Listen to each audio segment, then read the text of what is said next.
এই পানিটা আমি পরিয়ে দিচ্ছি, এটার সাথে আরো পানি মিশায়া 15 দিন তোমার জামাইরে খাওয়া দিবা। জি হুজুর।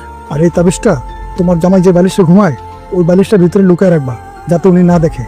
আচ্ছা ঠিক আছে হুজুর। একটু না 15 দিন ধৈর্য ধরো, দেখো সব ঠিক হয়ে গেছে। জি হুজুর।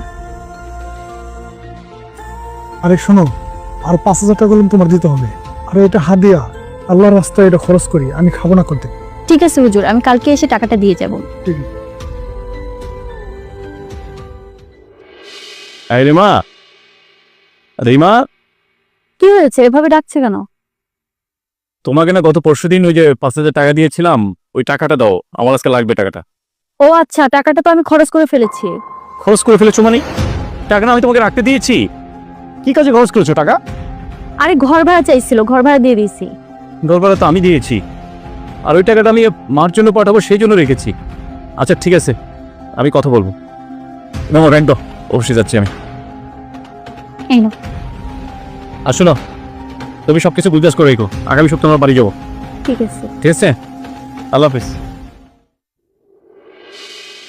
আসসালামু আলাইকুম হুজুর। আপনি কিসের পানি পড়া আর কিসের তাবিজ দিচ্ছেন? এটাতে তো কোনো কাজই করতেছে না।